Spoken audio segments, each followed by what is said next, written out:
Hey guys, so in this video we're going to go through a couple of things in terms of hip mobility. So basically a few tests to see whether someone had hip mobility problems and then what you can do about it. So this is going to be again useful for people who have problems with their squatting, getting down deep into those squats. And there's a few things that you can do that can help that. So again, what we might check first of all is a squat. So maybe if we just do a squat, Patrick, just have a look. Again, a lot of people when they're going to do that, if they've got real hip range of motion issues, are probably not going to come as low. They're going to come forwards again, similar to the ankle range of motion, and then back up. Cool.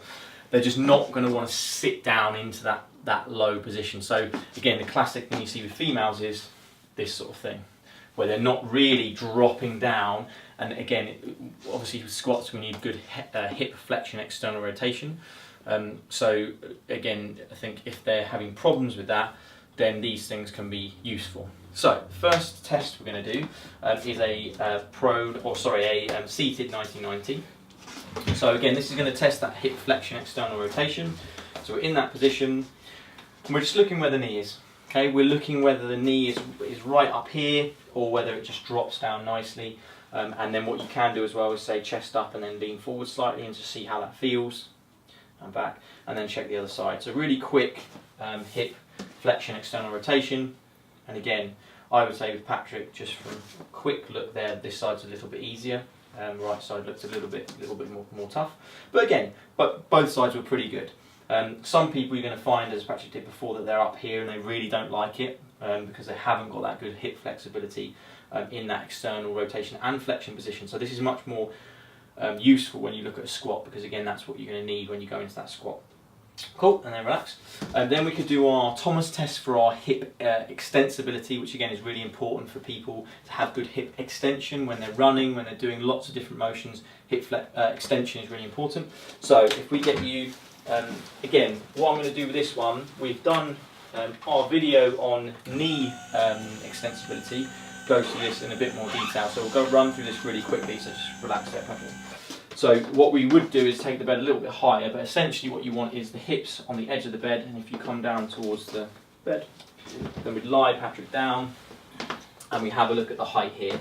Again, if you want a more in-depth look at this test, then we've got this test in our assessment videos, and we've also got this test in our mobility of the knee video. But essentially what you'd be looking for is the gap here. Does it come down or not? And they're checking both sides and comparing the two. If it's up here somewhere, then again you're going to be looking at flexibility issues in the front of the thigh, hip flexors and or rec fem quad, and both of those we're going to combat with the things that we're going to do. Okay, so again, then the last test we're going to do is our hip internal rotation. So if we slide back a little bit more, Patrick, into the lying, and this one I'll tend to do in the lying position. And essentially what you're doing is coming up to that 90-90 position, blocking the leg here so that you're not getting any abduction, which is not what we're looking for, and then bringing the foot towards me. Okay, so again, if I go here, I'm bringing the foot. Again, I would normally be a little bit closer to the patient, but for the purposes of the video, I'm just going to do it like this. And you're looking for the degrees of motion. With internal rotation, you're looking for about 30 degrees approximately. Different people will say different amounts, but I'll look for around 30 degrees, and more so comparing right versus left. Okay, and then obviously if it's much worse on one side, then you're going to want to try to improve that. Okay, so first thing we're going to do, we're going to pop you on, Patrick, and we're going to have a look at our mobility stuff that we can use with our soft tissue techniques.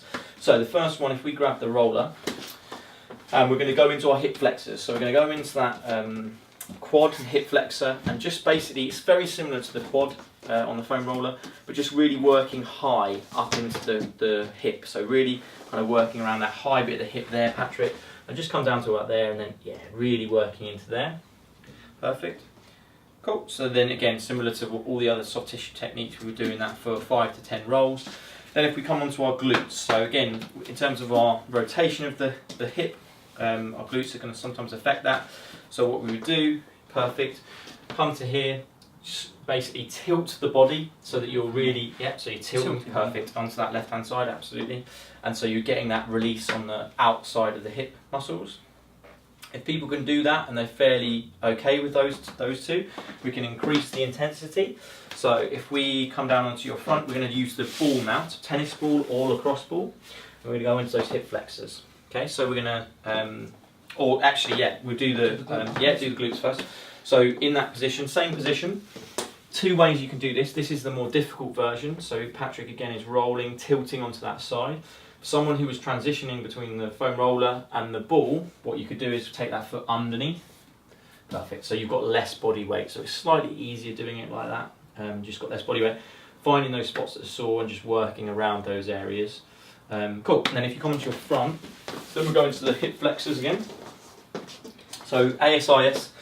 So the bony bit at the front of your hip, just come in a couple of centimetres from that, and then foot into the hand, and then you're going to squeeze the bum and extend the hip, putting pressure then through the front. Different people have different views on whether these release techniques, what they're doing. In my experience in the gym, I just find they help people move better. So I'm going to keep them doing that. Whether it's actually, the likelihood is it's not really going to be doing anything to the structures there in terms of the muscle, the tissue, but it's probably going to be having some peripheral nerve and some nerve effect, which I personally find helps people's extension. And then when you do the mobility exercises with them, I find it does make it easier for them to do them. And if it's easier for them to do them, they can do it more. And if they can do it more, they get more out of it. So I personally, again, why exactly the mechanisms behind why they're helping is still, I think, poorly understood, but it helps. So I think that I would still advocate its use. Okay, so that's our kind of foam roller lacrosse ball work that we can do around the hip area. Then we're going to come on to our stretches. So I think about it in a couple of ways. First one is improving that external rotation position. So the stretch I like for this is a pigeon pose in yoga. So Patrick, if you come down into that press up type position. And then you're going to bring your foot across the body with the, perfect. So 90-90 position of the hip, and then all you're going to do is relax back and come down into that position. The higher the foot is up, the harder the stretch. The lower you go, the harder the stretch. Okay, so again, 30 seconds in this position, and then relax. Perfect. So then if you come onto your back, and we can look at hip internal rotation stretch. So this is just a basic stretch that we can do. So if we come feet nice and wide, that's right. Yeah. And so then we're going to internally rotate towards each other. And if you can do that easily, you just slide the feet out further and then you come in. So again, we're just pushing this into an internally rotated position at the hip and then holding that for about 30 seconds to improve that hip internal rotation position. What we could also do is our static hip flexor stretch. So if you come up into kneeling, Patrick, I quite like this one actually. We're going to get you with your foot hooked on the edge of the bed. So kneeling, foot hooked on the edge, and all the way to the ground. And again, you can use your mat if you want to for under the knee. That's it. Yeah, right foot forward a little bit. And then all you're going to do is squeeze that bum on the left. So again, I love this one. It's a huge stretch for a lot of people. The further the knee is from the platform at the back, the easier it is. And you might even find for a static hip flexor stretch that what you can do is actually, same position Patrick, but just come forward so your foot's actually on the floor. So you're going to take your foot off the bed at the back. Perfect. And then, perfect. So same thing, you haven't got that added knee flexion component. So again, you might be able to actually get a little bit higher up into the hip flex, this position, rather than getting down into the quad with rec fem. Just make sure that people squeeze their glutes and posteriorly tilt their pelvis. A lot of people will be massively arching through their back. We don't want that to happen, okay? So that's our hip flexion or hip flexor stretch, so hip extension stretch. So then what we can do is make things a little bit more dynamic. So if we come into seated position, so sitting down, sit on the bed, and then foot across the knee. So dynamic 90-90 stretch is where you're in this position, and then what you're going to do is get that forward lean with a upright spine. So keep that head up, perfect, and back up again. Okay, so you're thinking about almost like a Romanian deadlift. You're thinking about this bend from the hips while you're in this position. And then we could start getting some arm drivers involved as well. So yeah, forwards. So you're going to come, I personally prefer a little bit of rotation with this one. So forwards and rotate towards me. And then what you get is a big stretch through that left hip. So forwards and then rotate towards me. Perfect. Okay, so that's a dynamic stretch for the hip in that 90-90 position, so external rotation. And then relax. So back up. And then we're going to come into our, let's move this mat out of the way. We're going to come into our dynamic hip flexor stretch. So it's going to be a reverse lunge. So if we start on the line, and then just a little step backwards. Perfect, and back up again. So again, squeezing the bum as you step back. So we're stretching out those hip flexors at the front. Then you can add those arms up. Perfect. We can add a rotation. So let's go rotating to the left, or side flexion. Perfect. And then we could add our transverse plane rotation. So dynamically stretching that right hip flexor as he moves into that. Perfect. And so the last exercise we're going to do dynamically for the hip is a hip internal and external rotation stretch. So for this one, what we're going to do is a lateral lunge with a rotation of the foot. Imagine you're on a clock face and you're going to be going towards 7 o'clock with your left foot, and then rotating the hands round. And then as we come back round, we step across with the left foot. So we're stepping across and we're rotating this way. So again, I'm getting an external rotation this way, and internal rotation that way. So Patrick, if we have a go at that. We're using the arms as well, so arms in front, Patrick, to drive that pelvis to increase the external rotation on the left hip.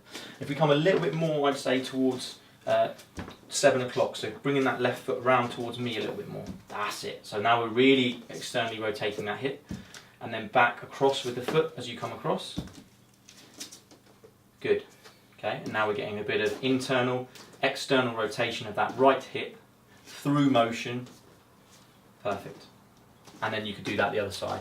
So all of these exercises are going to be really helpful for improving hip mobility, which again is going to help with reducing pain and also increasing people's function.